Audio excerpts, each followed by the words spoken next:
What an African Rally Championship season it's been so far. With 5 legs of the season already complete, we gear up for one of the most exciting stops on the calendar from September 12th to 14th. The penultimate leg, the Kenya Safari Rally.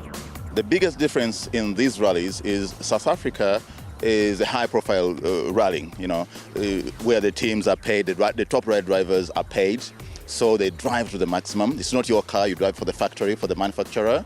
And the roads are very smooth if you compare with Rwanda, we compare with Uganda. When you go to Zambia, it's a privateer. All the cars are private. People put in their own money to run their own cars, and that's why you find even the type of cars are different. Yeah, you find like maybe 2-3 cars are the very best. The rest are lower class. Yeah, and the roads are almost the same, similar to South Africa, but now you have a Sunday terrain.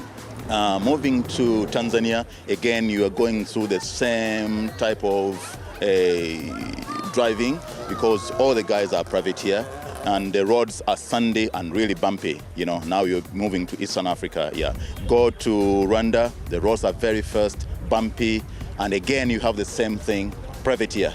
Uganda, Kenya, the same. Kenya has a difference because you have the biggest number of cars in Africa. Yeah, you have, in a rally, you easily have 70 cars running an event, and the guys are very, very quick. But the difference is they are not used to the South African roads. South African roads are very tight type of roads. So the type of driving in South Africa is very different from the type of driving in Kenya. Kenya is flat out. To look for a corner in Kenya is very hard. In South Africa, to look for a stretch is very hard. So it's the opposite. The driving style we have is very simple. We do not have maximum resources, but we have the guts. So when these boys come down from wherever they come, the guys doing the ARC, our judgment, our word is to make sure we beat them. The landscape of our country, the country of thousand hills, so it's unique. If you check our roads, our section, like the sections we did yesterday, they are very tricky. You have the high hills, you have the turns, it's very technique. So I think that's the only point which makes us stand alone in having the best section in Africa, in East Africa. The season began March 14th in the Ivory Coast, with Gary Chains taking the first scalp of the current rally campaign, followed by fellow countryman Morife Sormaro. Rally is in Ivory Coast is very, very fantastic because you have roads very clean with a lot of, I don't know in English, but a lot of like that, and all sort of road. The second round in South Africa saw all 3 podium finishes go to host drivers, with Leroy Polger, Enzo Kuhn, and Hergen Fecken finishing first, second, and third respectively. In Zambia, it was Mohamed Essa who came up trumps and would repeat his heroics in Rwanda in round 4. He was followed by Kenya's Jaspreet Singh Chate in a Mitsubishi Lancer Evo X. In third place was Gary Chains.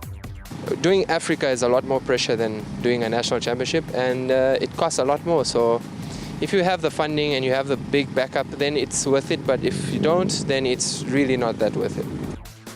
Tanzania was host to round 4 of the circuit, and it was Kenya's Jaspreet Chate who would cross the finish line first. The wind would place him temporarily in joint first with Gary Chains.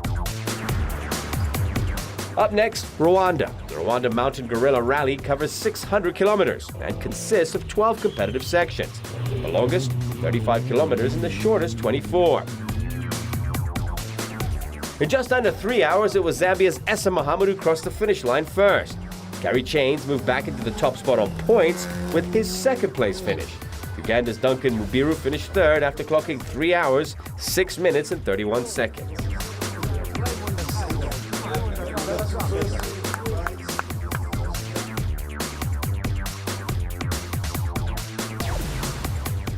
The Rwanda routes, they're all like going up the hills, coming down the hills, which are very technical, very twisty. So those are the kinds of routes, which competitor would always want to participate on. Mid-August saw the circuit shift to Uganda, the Pearl of Africa Rally, and in a rare show of speed and determination, Rajbir Singh beat favorites Mohamed Essa and Gary Chains to win the Uganda leg. With 2 legs remaining, the title looks to be coming down to 2 drivers, Ivory Coast, Gary Chains, and Zambia's Mohamed Essa. Jaspreet Chate is in a distant third, but there's still an outside shot, though the Kenyan would have to be near perfect this month at home in the Kenya Safari Rally.